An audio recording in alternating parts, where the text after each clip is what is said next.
This is episode 5 of Beyond the Barbell. I'm joined today by Amal Murad, who's kindly invited me into her home gym. You're a famous face here in UAE fitness community. Tell us a little bit about Leap of Hope and the Leap Society. So basically, my name is Amal, and that translates to hope in English. So when I first started this career, I was actually a graphic designer for the longest time. And when I realized that there aren't enough women classes in the region, and I'm an athlete myself. Growing up, I was always into sports. I'm like, I wanna train with my friends, but my friends can't go to like mixed gyms. So I was like, why not start something in the region? And it just started because I wanted to train with more girls, and it's been growing ever since. It's been 11 years so far.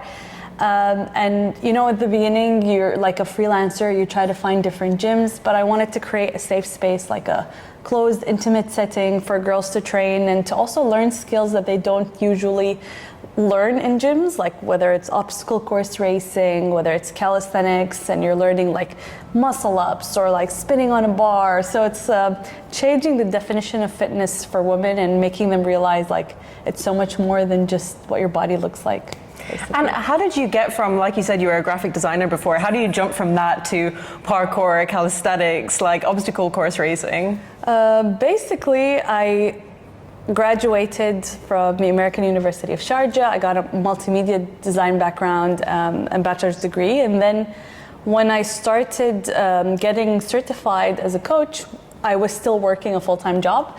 And I didn't leave until I was sure that I was able to sustain myself as a coach.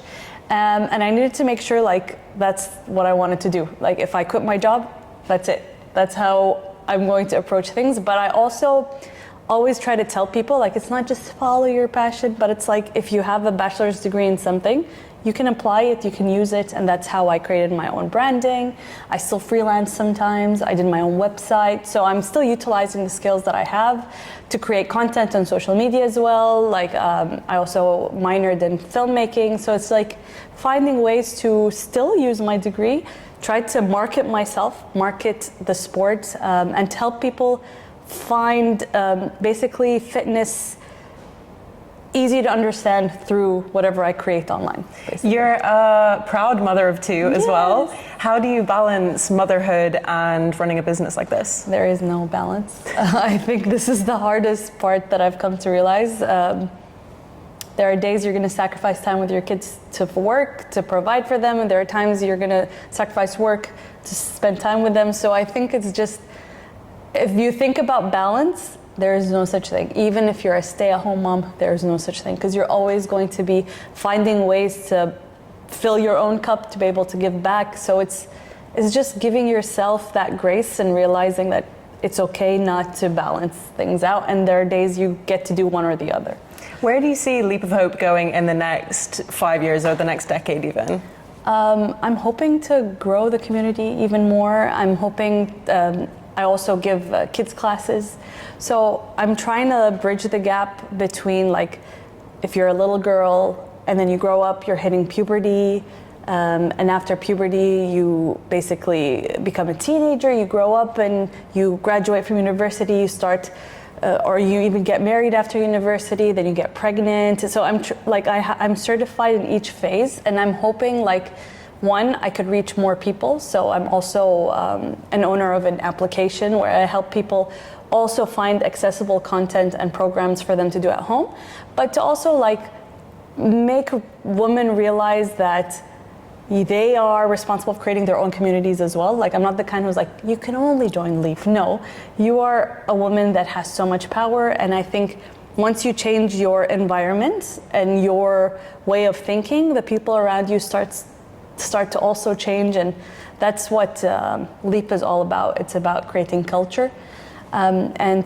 by doing that, I think in general fitness becomes part of everyone's life. So because that's a real issue, isn't it? Like girls might do sports at school, but as soon as they go to uni or as soon as they get married, sports is kind of in the back. Yeah, 1000%. I think it's different now. When I was younger, when we were playing sports, like you were a loser if you played sports. Like it wasn't popular, you weren't feminine, and I think the idea of what fitness is has changed tremendously, and people are more, I think, realizing that it's not about making sports your career, but it's about how sports can change your personality and make you more ambitious, more resilient. So I think it's possible, and things are changing for the better year by year. Do you think that sports is good in all aspects of life then, as you said, for leadership roles? So even if you're not 100% focused in a sports career, it can help you in all aspects? 1000%. I think I've seen that in myself. I've seen it in my daughter. You become braver, and I think that's something that's important. When you learn to do hard things, you choose to do hard things to grow. I think that that's like essential for every life decision you'll ever make. And obviously it's good to see kids in sports as well. You've taken kids to like the Dubai games. How was that experience? It was beautiful. I think it's one thing coaching adults and seeing them grow, but I think like when you coach a child, you can actually see the moment where they start believing in themselves, and so much more apparently. I think it changes you as a coach as well. You start realizing the importance of your job. You never underestimate what power you have when you coach kids.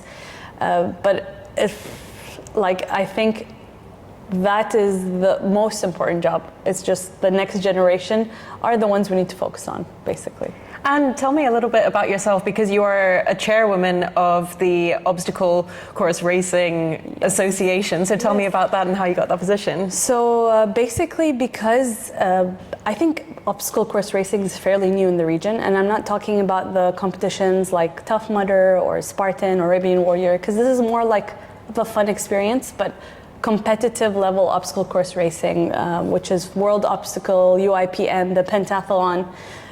These are very Olympic level skills that you need to learn, and I think now more than ever I can see the importance of getting girls into that sport from a young age, and because I've been doing this for so long, even before it was popular, I realized I got contacted by basically the people who are managing the federations in different regions, and I realized it's different when you need to help your own people. I think because I'm a local, I'm Emirati, you want to see your people. You want to, the child will need to see herself in me, and I need to see myself in other people. Growing your community is letting the next generation see the same person that looks like you and has your life, basically.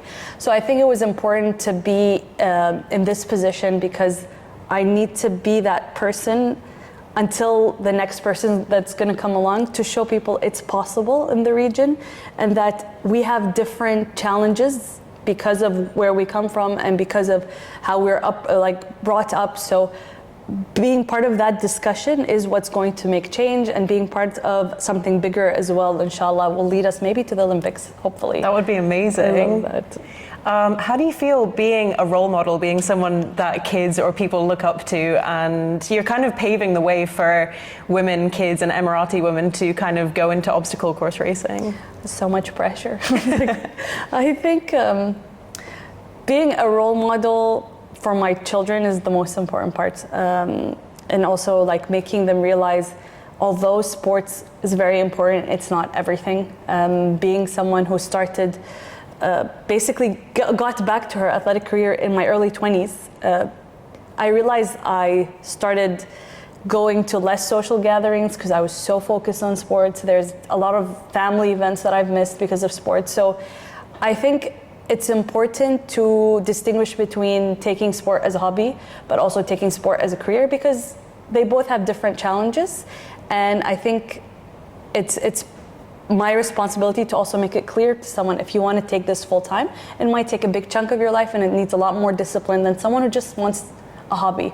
So I think it's finding that you have to know exactly what you want, and with that will come different ways of approaching fitness or a sport. Yeah, because it's easy to get wrapped up in competing and doing stuff. Like last weekend and the weekend before, I had 2 competitions in a row. I was going to compete again this weekend. I was like, no, you have to kind of draw a line under it. And if you're not doing it professionally, you're doing it as a hobby, then you need to have a life as well. You need to have a life, and at the same time, You also have to train to compete. So if you have like back-to-back competitions, you don't have an off season, you don't have like periodization, a way to train properly for a competition, there's a very big chance you might burn out because you're competing at high level every other month.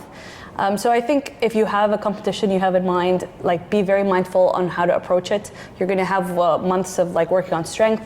You have blocks of conditioning, and it's being very mindful of what your goal is. And I think it's easy to get caught up, like you said. I'm one of those people who's like, let's go to every competition.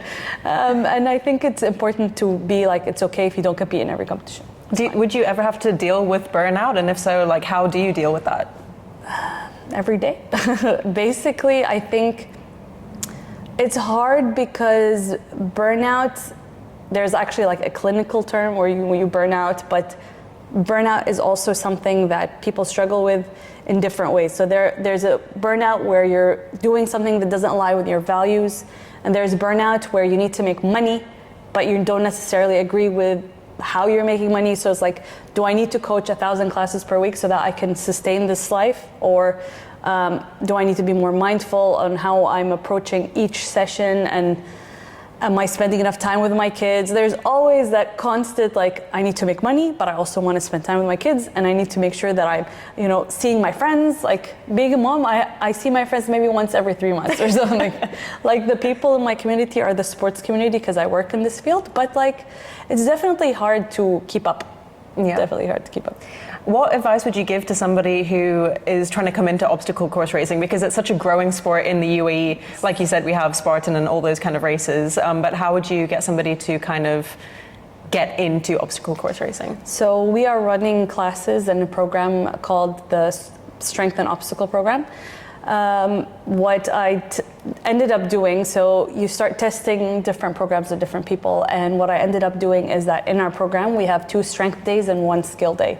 Before I had more skill days, but I am a true believer that you need to earn your skills, and you need to have the strength to back up your skills or you get injured. So I have a lot of people complaining because they come in the first day and they're like, why am I doing squats? Why am I doing do all the deadlifts? cool stuff. Yeah. And if it's like, this is your base, strength is your base for everything. So I'm the kind of person who, if someone approached me and is like, I want to get into obstacle, I need to make sure they're able to land properly, their ankles can handle impact, their joints can handle hanging, or even like going from one obstacle to another. So it's a process, and it's a long process. And I would rather you drill the foundations, get really strong, then go to skills, rather than just go to skills 2 months, get injured, and be out of the game for like a good 6 months. I feel like that happens with sports so much that 1,000. People want to do the fun stuff, but you have to do the boring stuff to be able to do the fun stuff. 1,000%. I'm thinking like, I don't know if they're just saying that, but some of the girls are coming along and they're like, oh, we see a difference.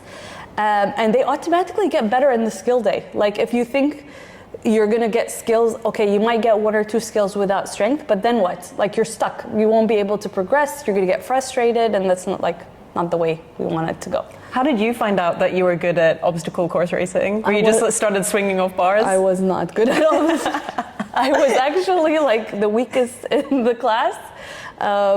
Because when I first started, I was 21 years old, and I was the only female, and I was the only one in my 20s. Wow. Everyone was like 14, 15 in class, so they were flying. These boys were like doing all the crazy things, and I'm here being like, do I jump? Do I not? So I think at around the 4 to 5 mark, 5-month mark, is when I felt like, okay, I could go on the monkey bars. I started being able to do pull-ups. I started being able to do I got closer to being able to do muscle-ups and things like that. So when I saw that progression, automatically it started to become addictive, and I'm like, I want to get stronger. I want to keep going. And that's where I felt like, oh my God, girls are missing out on things that make them feel good when they achieve it, rather than like, I look good with my abs in the mirror. Because that's, although like it can be sustainable to some point, but it's also like unhealthy to think about your body as, when can I lose weight? How many steps should I take per day for me to maintain my weight? Because it can get very obsessive, and I'm trying to like manage people's expectations, where it's like, you can have an aesthetic goal. You have a right to have an aesthetic goal, but if that's all you care about, it's very easy to lose your health. Yeah. I've always had that mindset of, you work out to maintain your fitness and not maintain your body image? Like, people ask me all the time, they're like, oh, you work out, like, how much weight have you lost? And I'm like, it's not about that. No. It's not about looking in the mirror, it's about being strong. Yeah, and it's a generational thing. I think the older generation were very obsessed with weight. Sad to say, but it's like my mom's generation, even the generation before, they didn't know any better. Like, for them, skinny was healthy, right? And because of that, it made our generation, which is like millennials, really have the biggest body dysmorphia ever. And no one taught us. I don't think we had the education or even the internet now where you can just chat GPT, what can I eat or what should I do? So it really is, I think we are paving the way for the next generation to think about fitness a little differently. That's so important. Hopefully. And not only the kids that you took to Dubai Games, but you had a Leap of Hope team that you actually competed in the Dubai Games with a lot of strong women. How did you go through like the recruiting process of getting your team? So basically, me and one of my closest friends, who's also a parkour athlete, we were sitting down, and we have really strong friends in different fields. We have strong CrossFit athletes, we have like strength and conditioning athletes, we have basically like a cyclist, we have so many different women, even like a rock climber. So the more we were sitting down, I think we wrote down all of our dream team, and then I was like, let's talk to them, let's see if they're willing to do the team. And I think that was the most important, of like showing how we got people from different fields who all are really strong in different ways to come together to form a team to go against guys. That was, I don't really agree to go against guys, but I enjoyed that we were able to show what we were capable of. And to remind girls, like, it's not about having one sport, because I know a lot of us obsess over things like CrossFit. And I remember one of the girls was like, I'm not enjoying CrossFit. I'm like, that doesn't mean you have to do CrossFit. There's so many other options. And that's why I was like, I needed to create a calisthenics group and different groups and different sessions here, because it's okay to not like a sport. Maybe you come to parkour one day and you're like, this is not for me, but you have to have other options to look out for. And I think that's important you can stay fit in different ways, basically. Yeah. And tell me about Dubai Games. It's probably beneficial that you had so many different women from different sports, because you needed different skills in every exercise, correct? Yes.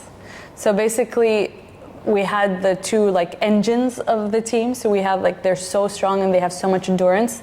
We all train together. So like, there are days we focus on their endurance and they help us get better. And then there are days we do some skill work and we help them get better. So it was like, we had to collaborate and program for each other so that we can all kind of meet in a little bit in the middle of like skill and strength and endurance in one bundle, hopefully. Yeah. And how do you go about like getting better at calisthenics? If you have a good fitness base already, maybe you're doing CrossFit and you want to change sports, maybe people are like, oh, I'm not strong enough. Would you just say to them, just start? Yeah, everybody has to start somewhere. Literally. I don't think anyone entered a sport being like, I'm strong. So why would you go into the sport if you're already strong in it? I think just start and give it time. I think the second you see a little bit of progress, you're going to get addicted, but you need to stay long enough to see the progress, basically. 100%. And with your kids, would you like guide them into like your sports, or do you kind of let them find their own way? You know, I'm a little biased. I really want them to do my sport, but thankfully my daughter is loving it. I think my daughter just, like, she sees me every day coaching, training. So I think she got into it, especially like in the beginning when I had her. I used to take her to the gym everywhere. She was exclusively breastfed, not by choice. She decided. So I was literally coaching and then going to the bathroom, breastfeeding, coming back out. She was in the gym. I had the playpen in the gym and she was inside while I was coaching. So she saw a lot of that. My son is a little sporadic. So he likes, I made him do a little bit of OCR, but I also am giving him the option to like find himself. That's why I think it's important to let them try different things, and whatever they choose, as long as it's like in the fitness world, I don't mind.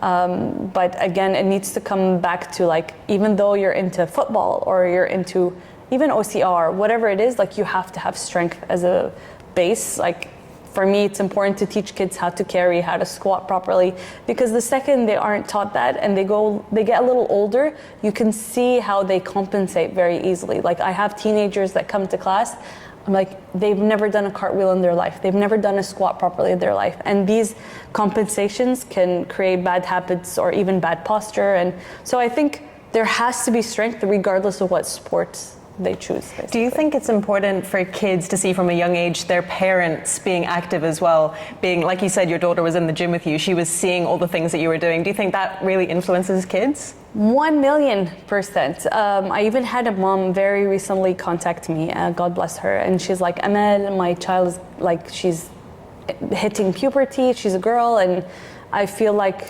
she's started being insecure about her weight, and she is gaining weight, and I asked her, I was like, are you into fitness? And she's like, no. And I'm like, why are you expecting your child to get into fitness and eat well and do all of it when you're not doing all of that? So I told her, if you want, let's do a private session, but you have to train with your daughter. Like, you want to be part of that change, you have to be there. You have to put in the work, because they do, like, you have to lead by example, because they're going to do what you do, not what you say. And I see that completely. Like, anything I do that's negative, even though I tell my daughter, I was like, don't do this. And like, if I yell, she's like, you yelled, like, you know? So we're not perfect, of course, but I think if you want change in your house, you have to be the first one to create that change, and your children will follow somehow. So what's next for Leap of Hope? Do you have any competitions coming up or any clinics, anything like that? Yes, I actually, basically, I'm hoping to grow and have more Leap teams next year. I'm also, like, I have different kind of, I think Leap is the umbrella, and under that comes like the application that I have, and I also have Dubai Games as also one of the pillars. And another pillar is just to create more opportunities and more classes in the gym. So we have now we have 3 different programs running. So we have Leap Kids, and we have Strength and Obstacle, and we also started Leap Mom. So what's good is that Leap Kids can end up going to Leap Obstacle at some point, and then after that, if the girl becomes, it's like a progression of life. 1,000%. And I think that was the most important for me, because when I got pregnant, no one knew how to coach an athlete, and that was an eye-opening experience for me, because I was like, I don't want to do yoga, I don't want to do Pilates, I want to strength train, and no one knew how to do that here. And now, like, the culture has changed so much, and I'm like, I need to help that girl. Like, I don't want one day I get a client and she's like, I'm pregnant, and I'm like, oops, I can't help you. That's so sad. Like, I want to be able to guide them regardless of what phase in life they're in, basically. And right now we're in your amazing home gym. Thank you so much. When did you start building this? A long time ago. So basically it was step by step, right? So I got some of the equipment, and I had that inside my house. It was so crowded. My husband was losing it.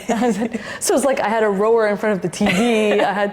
So it's like every step of the way, if I get like a little bit of income where I can save money even from competitions, I'm like, okay, I'm gonna invest, get equipment here and there. And then I started building. So I started first layer, wait a little bit, second layer, wait a little bit. So it's a couple of years in the making. I've had this in mind for the longest time, and I think like I needed to take it step by step. If I did this at one go, I think it wouldn't have been possible. But I would rather invest my money in something that stays, rather than just, you know, spending that money renting out spaces in different gyms, because I feel like at some point I'm going to burn out that way, and I won't be able to give the quality of training to most of the girls. So you coach people here as well. That's amazing. I'm also a coach. Yeah, because you have your functional fitness, you have OCR stuff, like you have really everything here. Like, you've done an amazing job. I really appreciate it. So thank you so much for being on my podcast. And at the end of every episode, I like to ask my coaches, athletes, what is the best advice you've ever been given? The best advice I've ever been given, that's so difficult. I think just, it's so cliche. It's so cliche, but like, let go and let God, basically. Because I think you're going to go through different phases where the business is going to be hard to sustain, life is going to be hard with the kids, but it's like, you do what you can and you let God basically do what God can do for you. And you have to remember that everyone's human and everyone's going through similar things. And we even believe in something in Islam. It's called the al-yaqeen, which means you believe that God will give you great things, and that's exactly what's going to happen. And I think that's the best thing to do. Beautiful. Thank you so much. Thank you. Yay. That was episode 5 of Beyond the Barbell. Thank you.